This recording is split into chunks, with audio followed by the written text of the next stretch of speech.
Hello everyone, आइए बात करते हैं आज लैग्रांजेस मीन वैल्यू थ्योरम की। हम मीन वैल्यू थ्योरम्स हमने कल बात पढ़ी थी।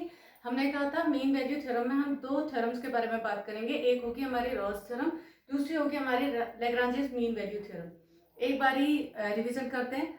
हमारी रॉल्स थ्योरम क्या थी? रॉल्स थ्योरम के लिए उसने हमसे कहा था कि अगर हम किसी फंक्शन की बात करें जो कि कंटिन्यूअस है किसी क्लोज इंटरवल ए बी में, कोई फंक्शन है एफ एक्स जो कि कंटिन्यूअस है इन क्लोज इंटरवल ए बी, तो उसके लिए जो कंडीशन सेटिस्फाइड होनी चाहिए वो क्या होनी चाहिए?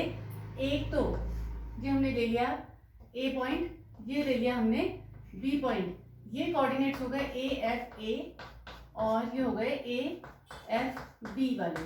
ठीक हो गया। ये हाइट हो गई हमारी एफ बी, ये एफ ए है। तो जब हम रॉल्स थ्योरम की बात करते थे, हम कहते थे कि अगर कोई फंक्शन एफ एक्स है जो कि ए बी में कंटिन्यूअस है, क्लोज इंटरवल ए बी में कंटिन्यूअस है, कंटिन्यूअस फंक्शन है और रियल वैल्यूड फंक्शन है, तो सबसे पहली कंडीशन कि उस फंक्शन को थ्रू आउट कंटिन्यूअस होना होगा इन क्लोज इंटरवल ए बी। दूसरा, इसे ओपन इंटरवल ए बी पर डिफरेंशिएबल होना पड़ेगा। ओपन इंटरवल ए बी पर क्यों? क्योंकि एंड पॉइंट्स पर ये टेंजेंट एक सिंगल टेंजेंट नहीं ड्रॉ की जा सकती है, डिफरेंशिएबिलिटी ओके नहीं होगी। तीसरी चीज जो थी वो थी एफ ए और एफ बी अगर इक्वल हैं, तब एफ ए और एफ बी अगर इक्वल हैं तब एक पॉइंट या कुछ पॉइंट सी इस तरीके से लाई करेंगे इस इंटरवल ए और बी, मतलब इस ग्राफ के बीच में कुछ पॉइंट्स ऐसे लाई करेंगे जिस पर कि हमारी टेंजेंट जो होगी वो पैरेलल टू एक्स एक्सिस होगी, जिसके लिए F dash C is equals to हमने कहा था वो 0 के इक्वल होगा। There exist some C belongs to a b close interval a b for which f dash c is equals to 0। हमने ये वाली बात कही थी। देखिए अब क्या है, देखिए जब हम रॉल्स थ्योरम की बात कर रहे हैं तो रॉल्स थ्योरम में हमने कहा कि हाइट्स अगर सेम है तो एक ऐसी पॉसिबिलिटी है या कुछ पॉसिबिलिटीज ऐसी होंगी, कुछ सी ऐसे लाई करेंगे जो कि ए बी के बीच में होंगे, जिसमें कि हमारे उन पॉइंट से अगर हम टेंजेंट खींचेंगे तो पैरेलल टू एक्स एक्सिस होंगे। तो क्या हर केस में हमारा ग्राफ इसी तरीके से बनेगा? तो इसी के एक्सटेंशन के लिए इसी को एक्सटेंड किया किसने? लैग्रांजेस मीन वैल्यू थ्योरम के थ्रू। ठीक है, अब हम बात करते हैं लैग्रांजेस मीन वैल्यू थ्योरम की। बहुत ही इजी कॉन्सेप्ट है लैग्रांजेस मीन वैल्यू थ्योरम का भी, चले कर लेते हैं बात। लैग्रांजेस मीन वैल्यू थ्योरम, ठीक हो गया। चलिए, स्टेटमेंट इसका कहता है let F X be a function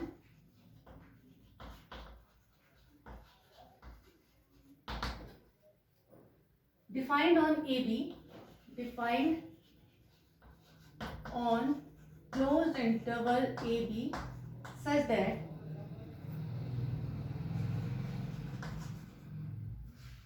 पहली कंडीशन जो इसकी सेटिस्फाई होनी चाहिए, दो कंडीशंस ऑलमोस्ट सेम, तीसरी कंडीशन से फर्क हो जाता है। पहली क्या कि function F X must B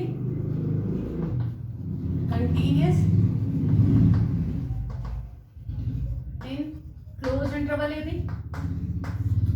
दूसरा, F X must be differentiable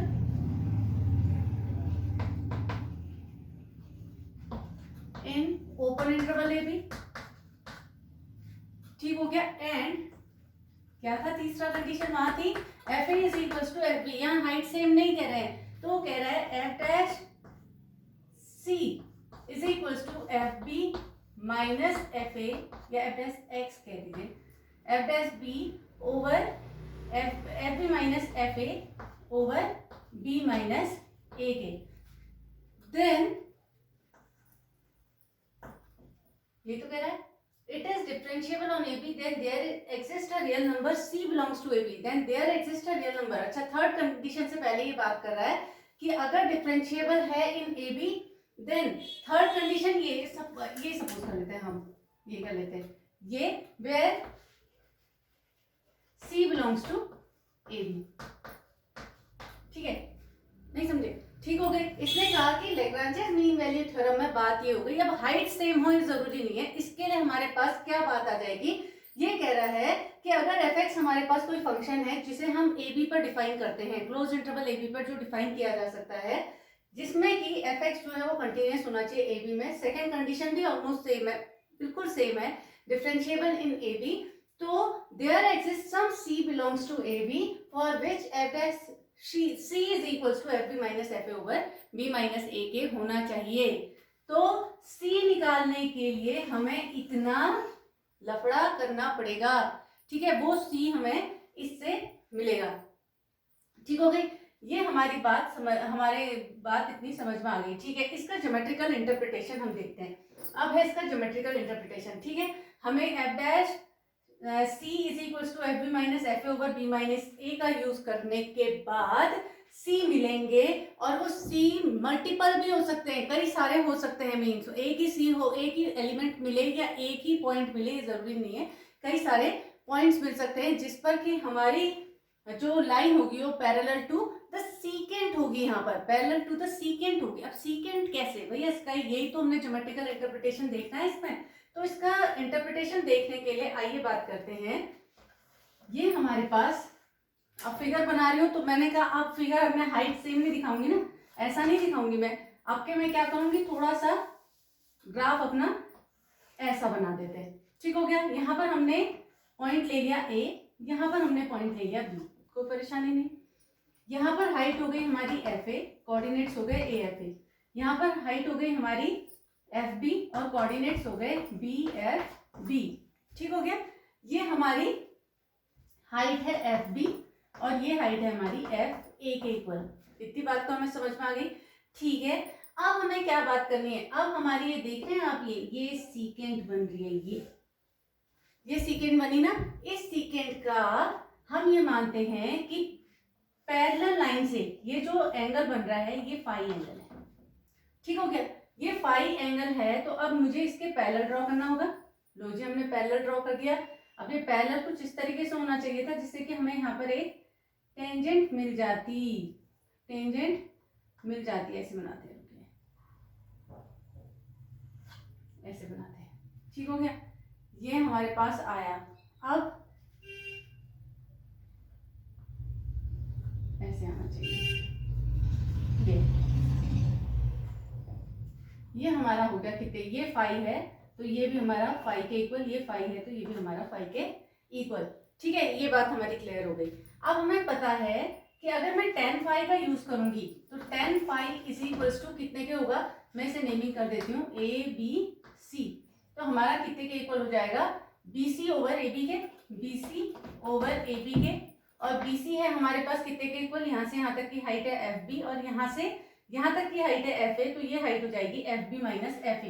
तो हमने लिख दिया F B minus F A over हमारे पास ए बी कितना हो जाएगा, ए बी मीन्स ये बी माइनस ए के इक्वल, बी माइनस ए के इक्वल। और ये tan फाई अपने आप में क्या होता है, टेंजेंट की तो बात हो रही है, तो ये हमारे पास किसके इक्वल हो जाएगा, एफ डैश सी ले लेते हैं और ये पॉइंट सी ले लेते हैं जी। हम लीजिए ये पॉइंट हमने सी ले लिया, इसको हमने एफ डैश सी कह दिया। तो F dash C is equals to F B minus F A. मतलब क्या समझे हम लैग्रांजेस थ्योरम से, तो हमने कहा कि एटलीस्ट वन पॉइंट ऐसा होगा जिसके पैरेलल जो होगी टेंजेंट होगी, मतलब एटलीस्ट वन पॉइंट कर्व में ऐसा होगा, या फंक्शन में, कर्व में, कर्व एक फंक्शन जो है इसमें एटलीस्ट वन पॉइंट ऐसा होगा जिससे अगर हम टेंजेंट खींचे तो वो सीकेंट के क्या होगी, पैरेलल होगी। तब ये केस डिफाइन हुआ लैग्रांजेस मीन वैल्यू थ्योरम का। तो लैग्रांजेस मीन वैल्यू थ्योरम जो है एक्सटेंशन है रॉल्स थ्योरम का, जिसमें हमारे पास हाइट्स एग्जैक्टली सेम हो, ये जरूरी नहीं होता। अगर हाइट अगर हमारे पास वेरी कर रही है, चेंज हो रही है, तो उस केस में भी हमारी मीन वैल्यू थ्योरम लगती है। उसके लिए उस लैग्रांजेस मीन वैल्यू थ्योरम का हमने यूज किया।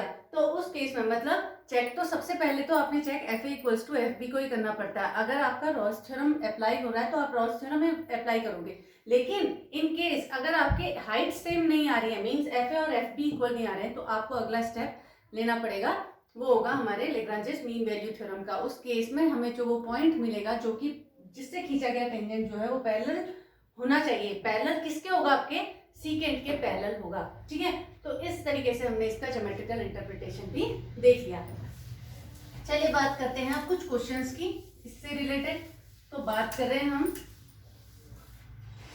पहला क्वेश्चन है verification of Lagrange's mean value theorem. हमने वेरीफाई करनी है लैग्रांजेस मीन वैल्यू थ्योरम। तो पहला हमारे पास है verify the Lagrange's mean value theorem for the function f(x) is equals to x minus 3 into X minus 6 into X minus 9। ठीक है, ये हमारी थ्योरम हो गई ऑन द इंटरवल, मतलब हमारा क्वेश्चन है ऑन द इंटरवल 3, 5। इसमें हमने लैग्रांजेस मीन वैल्यू थ्योरम को वेरीफाई करना है। तो वेरिफिकेशन के लिए पहली चीज कि दिया हुआ फंक्शन थ्रू आउट कंटिन्यूअस होना चाहिए इन क्लोज इंटरवल, डिफरेंशिएबल होना चाहिए इन ओपन इंटरवल, और थर्ड चीज फिर हम चेक करेंगे। ठीक है, उसके लिए हमें इसका डेरिवेटिव निकालना पड़ेगा। तो सबसे पहला काम इसको सॉल्व कर लेते हैं। ये हमें क्या मिल रहा है, देखिए पहले से मिला x² minus 9x plus 18 into X minus 9। ठीक है, ये आ जाएगा x³ minus 9x² minus 9x² plus 81x plus 18x minus 18 9 8 72 9 1 9 16 162 के इक्वल। ठीक हो गया, ये हमारा मिल गया। इसको हमने सॉल्व किया तो x³ माइनस 18x² प्लस 8 9 और ये 99x माइनस 162। लो जी, हमारा f(x) निकल के सामने आ गया। अब f(x) को देखो गौर से। f(x) क्या है जी अपने आप में? f(x) एक पॉलिनोमियल फंक्शन है। f(x) एक पॉलिनोमियल फंक्शन है, तो polynomial function is continuous everywhere. Continuous everywhere, ये हमारे पास है पॉलिनोमियल फंक्शन।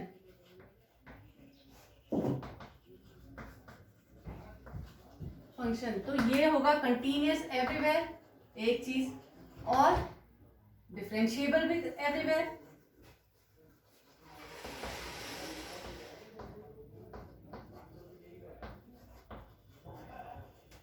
ठीक हो गई।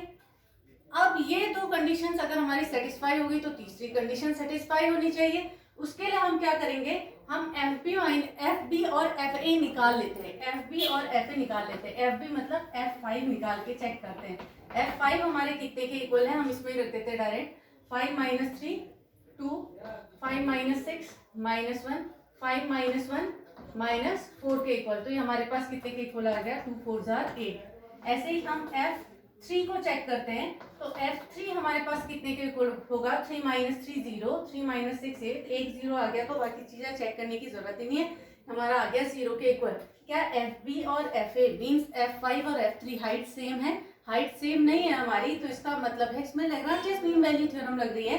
तो अब उसे निकालने के लिए हमें क्या निकालना पड़ेगा, इसका डेरिवेटिव। इसका डेरिवेटिव निकालते हैं। अगर हम इसका डेरिवेटिव निकालते हैं तो क्या आएगा, f' इज इक्वल्स टू, ये आ गया 3x² माइनस 36x प्लस 99 और ये तो 0। ठीक हो गया, ये हमारे पास आ गया जी।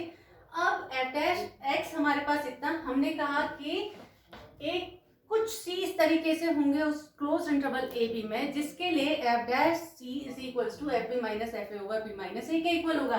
तो हम f' निकाल लेते हैं। Is equals to 3c² minus 36c plus 99। अब अपने फॉर्मूले में रख देते हैं, जो है हमारा fb minus fa over b minus a के इक्वल। रख देते हैं फटाफट, तो हमारे c निकल जाएंगे। यह आया 3c² minus 36c plus 99 is equals to fb हमने निकाला था, ये था 8 माइनस fa था 0 ओवर b था हमारे पास 3 और 5 मीन 5 माइनस 3 के इक्वल। तो हमारा कितना निकल रहा है, 3c² minus 36c plus 99 over 8 over 2। 8 over 2 मतलब हो गया हमारा 4।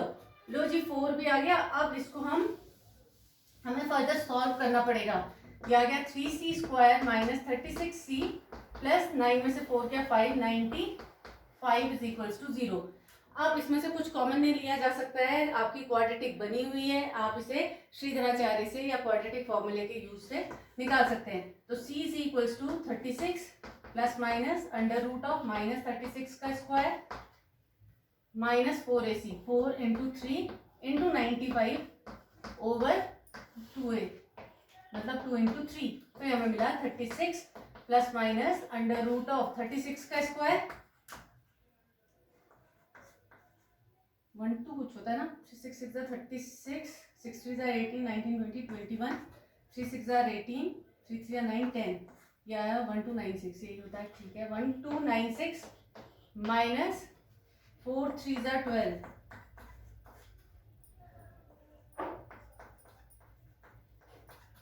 या आया 14 1140, 1140 ओवर 6।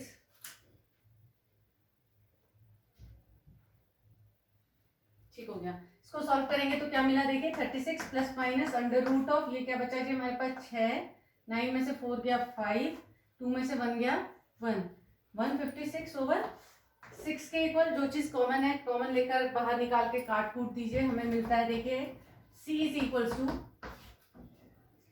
36 प्लस माइनस 156 के आप फैक्टर कर लीजिए, 156 यहाँ आया 2 7 jar 2 8 jar 2 3 jar 2 9 jar 3 1 jar 3 3 jar 39 के और नहीं हो रहे, मीन्स 2 रूट 39 हमारे पास रहा ओवर 6, क्या गया, ठीक हो गया। क्या आया 18 प्लस माइनस, अब रूट 39 6 पॉइंट समथिंग ही तो होगा, तो 6 पॉइंट क्या होता होगा एक बार निकाल लेते हैं। 39 6 6 जार 36, ये आया हमारे पास 3, ये 6 12, हमारे पास आ गया डेसिमल, डेसिमल के बाद मिल गए 2 0, ठीक हो गया। 2 0 मिलते ही हमारे पास गया 2, ठीक है। तो 6.2 हमें मिल रहा है, 6.2 हमने ले लिया ओवर 3, ज्यादा की बात करनी ही नहीं है, हमने तो बस अपना निकालना है आंसर। तो हमारा क्या आ जाएगा, देखिए 18 प्लस, एक बार ले लेते हैं 18 प्लस और एक बार ले लेते हैं 18 माइनस। 18 प्लस लेने पर हमारे पास क्या रहा है, 18 प्लस 6 हमारे पास हुआ 24.2 ओवर 3, मीन्स 8.1 समथिंग, डेसिमल में है, ठीक है। दूसरा हमारे पास आएगा 18 माइनस 6.2 ओवर 3, तो ये आ गया हमारे पास 8 और 17 में से गया 11.8 ओवर 3। तो हमारे पास अगली चीज क्या आ रही है, 3 3 जा 9, गलत तो नहीं घटा दिया, 10 में से 2 गया 8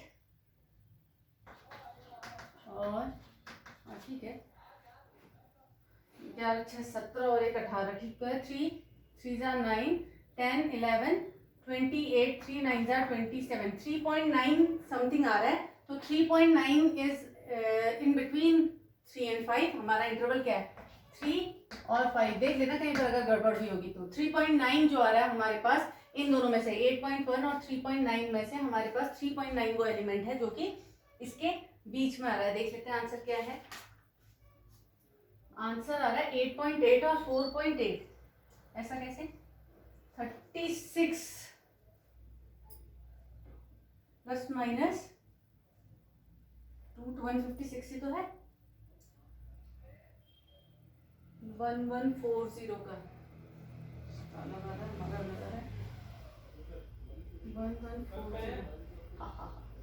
घटाई गलत दिया है। 1296 में से 1140 अगर हमने घटाया तो कितना आ रहा है, 1140, या आया 6, 9 में से 4 गया 5, 156 ही तो आ रहा था, हाँ 156 किया तो हमारा 2 बाहर निकल गया और 12.4 समथिंग आ तो रहा है, ठीक तो है।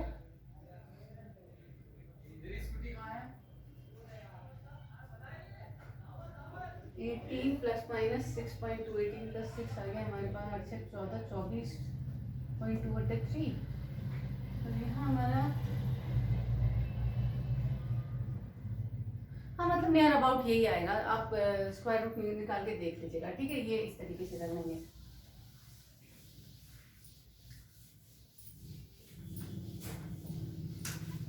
या कर ही लें एक चक्कर कर दोगे आप, ठीक है। चलिए देखते हैं एक और question. Verify Lagrange's mean value theorem for the following function on the indicated interval, ठीक है। ये वाला ले लेते हैं, हमारे पास अगला है f(x) is equals to x into x minus 2, x into x minus 2 on interval 1,3 तो अल्टीमेटली पैरेलल लाइन तो चाहिए हमें। अब पैरेलल लाइन वाला कॉन्सेप्ट जब सेम हाइट होगी तो उस केस में तो पैरेलल टू एक्स एक्सिस होगा, अदरवाइज लैग्रांज हाइट डिफरेंट हो जाएगी। तो पैरेलल टू सीकेंट होगा, मीन जो टेंजेंट खींची जाएगी उस पॉइंट से जो पॉइंट हमें मिल रहा है वो सीकेंट के पैरेलल होगी।